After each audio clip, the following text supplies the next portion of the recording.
Greetings, fellow action figure connoisseurs, and welcome to another episode of Digital Caveman Presents Star Wars Wednesday. I, as always, am your host, the Digital Caveman, and today I will be presenting you with Star Wars The Black Series, The Mandalorian, Migs Mayfeld. Let's get into it!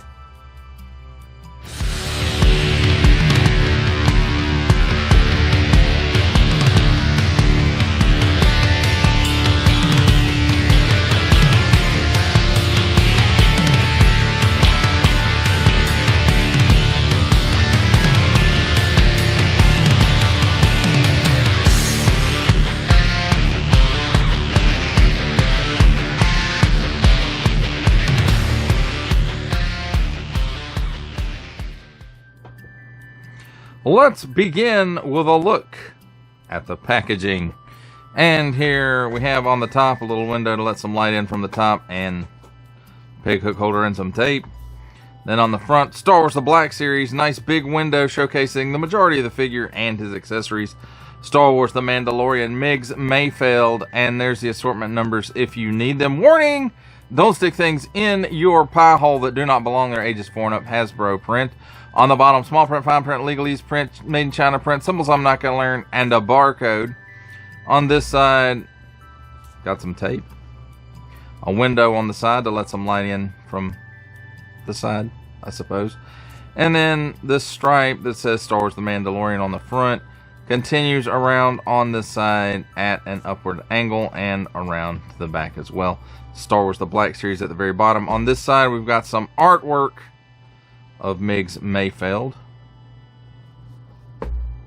Then on the back, we've got that same artwork right here. Just a closer in view of it. Star Wars The Black Series, Migs Mayfeld, a hot-headed ex-Imperial sharpshooter. Migs Mayfeld was once the smart-mouthed leader of a gang of criminals. And I don't know why I stumbled all over that. But there it is again in some other languages, which I won't attempt to stumble over. Number 27 in Star Wars The Mandalorian subline. Attention! Especially don't stick things in your French pie hole. Includes figure and 2 accessories. Warning, attention, Octoon, don't stick things in any other language pie hole that do not belong there. Don't give it to baby. Small fine, legalese print, made in China print, Disney print, Hasbro print. That, my friends, is a look at the packaging. Let's take a look at the figure and his accessories. And first up here we have Handy Dandy Tweezers to help us take a look at the smaller accessories. He does come with 4 blaster pistols. They do seem quite small. They do have some nice molded details on them. A little bit of a paint app here on the handle.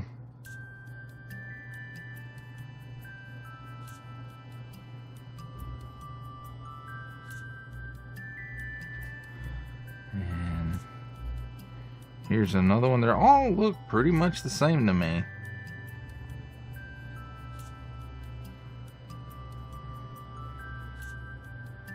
And there are 4 of those all together.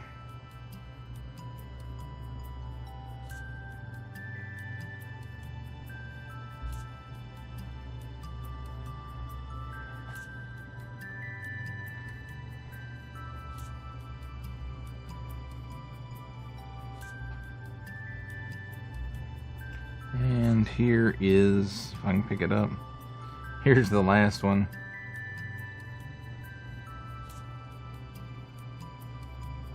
Again, they all seem to be pretty much the same as far as I can tell.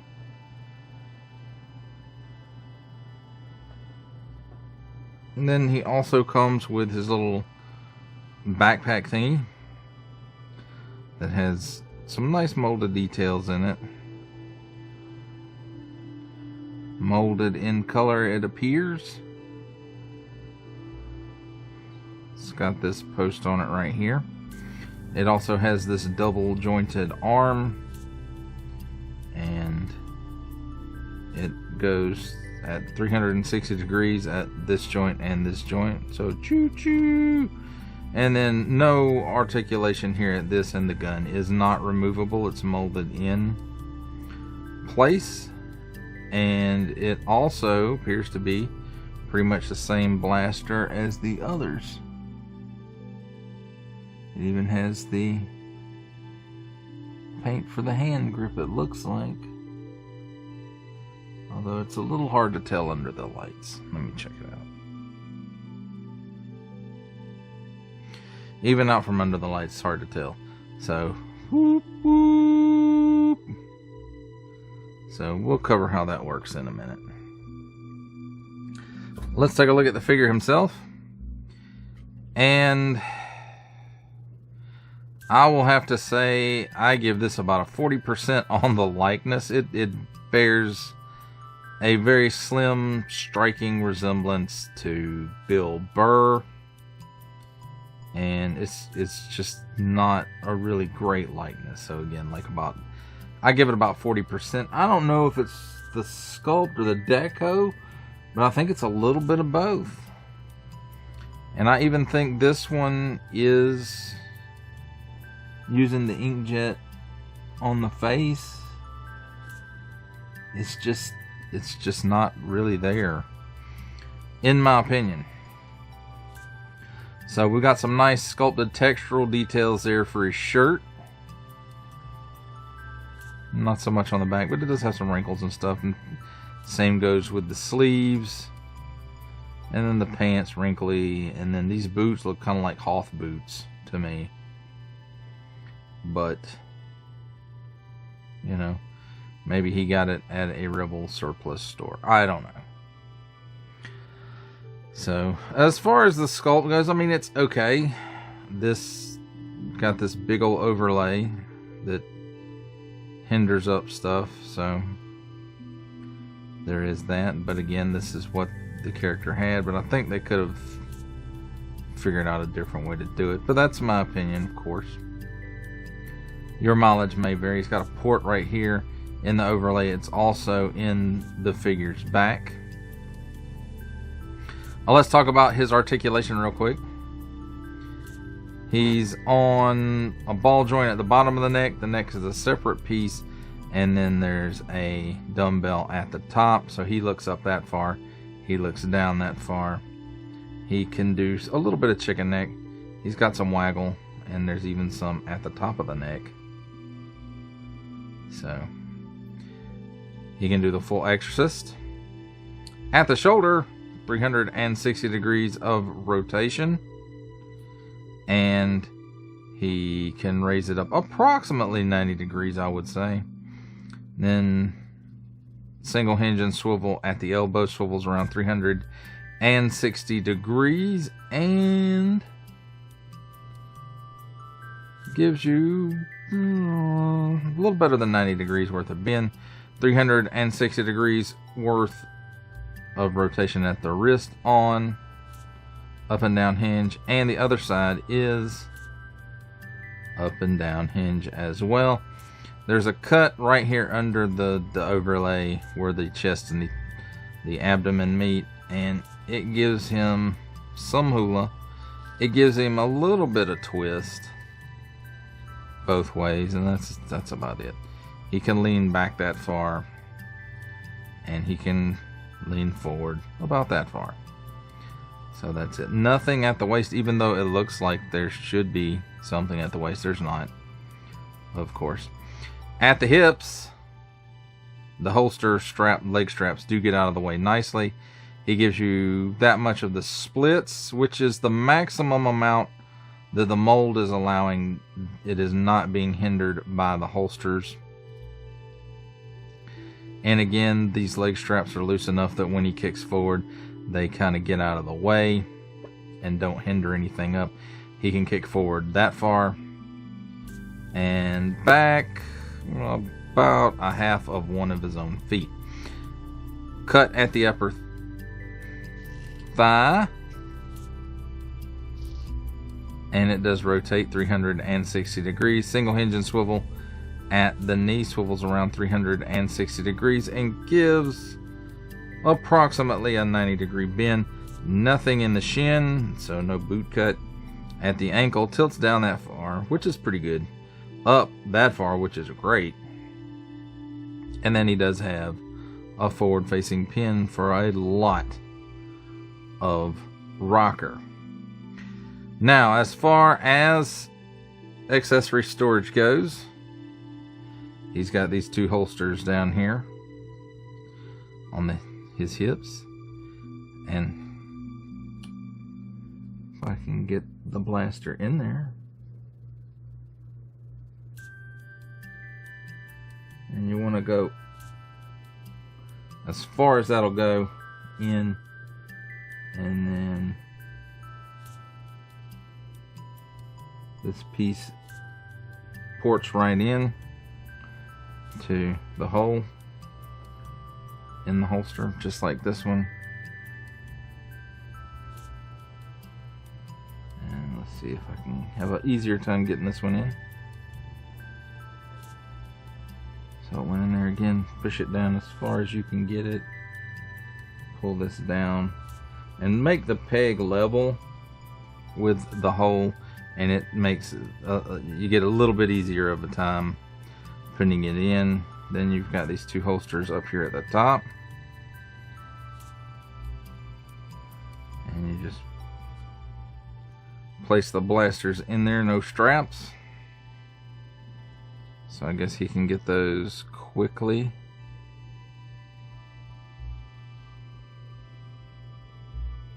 Val Kilmer, Doc Holliday style. Except one should be down here, if that were the case. And then finally his backpack, which again, I think this is the way that it goes. And you just plug it into that port. And if it's not quite lined up, it won't go in all the way, so just fiddle with it a little bit and you can get it lined up.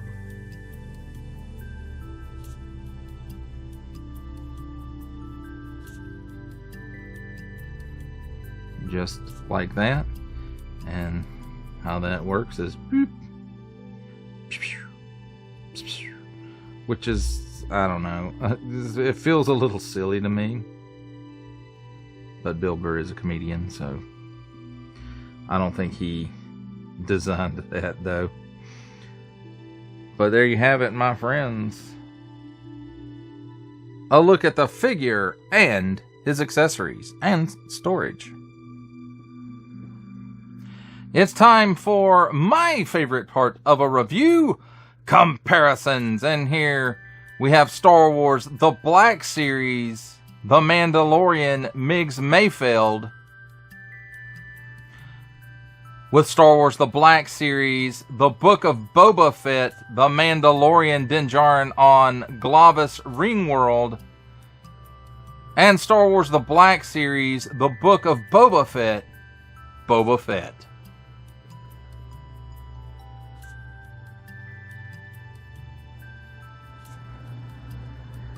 For our last set of comparisons, here we have Star Wars The Black Series, The Mandalorian, Migs Mayfeld, with from the Marvel Legends series, making his cameo appearance, Stan the Man Lee, from G.I. Joe Classified series, the Hasbro Pulse exclusive Regal variant Cobra Commander, from Star Wars The Black Series, the Archive Edition 501st Legion Clone Trooper, and for a 7-inch scale comparison from the Masters of the Universe Masterverse line, the 40th Anniversary He-Man. For final thoughts on Star Wars The Black Series, The Mandalorian, Migs Mayfeld, I have to say, you know, it's I think I said earlier, it's about a 40% likeness to Bill Burr. And I'm mostly sticking with that. It may be even less of a likeness than that after looking at it. I mean, it looks okay. You can tell it's supposed to be Migs Mayfeld, mostly because he's bald-headed and the accessories and stuff he comes with, the way he's dressed. But as far as the likeness goes, it's just not there for me. I don't know if Bill Burr had any approval say in his likeness? Probably not. Probably just the licensor, and that would be Disney. But if I were him, I'd be kind of disappointed in this. Personally, it really doesn't look that much like him. Now, I did skip this guy the first time around, mostly because it really just didn't look like Bill Burr. And I'm not that big a fan of Migs Mayfeld. I mean, he's an okay character. He doesn't really stand out to me, I guess. And that's nothing against the actor. It's just the way that the character was written, and I just didn't. I mean, he's okay. Just, he was kind of there. He did help out when the going got rough, I guess. But only because it benefited him, if I remember correctly. But, I picked this guy up at Ollie's. And it's an okay figure. I can see why it ended up at Ollie's. Along with all those Revas from Obi-Wan Kenobi. Man, there was a lot of Revas there. I don't know how they're going to get rid of them things. Send them to the smelter. That's what they deserve. But anyway, that's that figure, not this figure. And again, like I said, it's okay. And for what I paid for it at Ollie's, I feel like, it was a decent pickup for that price. Would I have ever paid $20, $25 for this? No. Never. It's just, it's not, I don't care that much about the character. And it doesn't really look, the likeness is way off. To me. Your mileage, of course, may vary. This might be your favorite Star Wars character ever. And if it is, that's okay. It's just not mine. I think it's a little weird, all the guns he comes with. Not that they're all the same. That's not weird. The weird thing is they're so small. More like holdout blasters than full-size blasters. When I think of a full-size blaster, I think of Han Solo's Blastech DL-44. That's a gunslinger's gun. But then again, this guy really isn't a gunslinger. He's a marksman. So maybe that is the difference. I don't really know. But again, if you're interested in this guy, check out your local Ollie's, maybe even your Ross. You'll probably find this guy on a decent deal. Again, if you're interested. If you're not, then, just go ahead and pass it by. That's fine too. Again, this figure isn't blowing anybody away. I'm sorry. But it's just not. Well, that does it for the review. I hope you enjoyed it. I enjoyed making it. Only support from viewers like you make this programming possible. Each view does count, and I do appreciate each and every single view I receive. Thank you, and thank you so very, very much for supporting this channel through viewing. If you are interested in supporting my channel further, I'm now offering memberships at various tiers. Click the join button on my YouTube page, or check this video's description for the link and see if any membership offers are right for you, but only if you are in a position to do so. Comment below, like, share, subscribe if you would like to see more content or just to help the channel grow, or both. That's even better. And don't forget to ding that bell so that in the future you will be notified as my new content becomes available. That's a wrap, folks. I'll see you next time.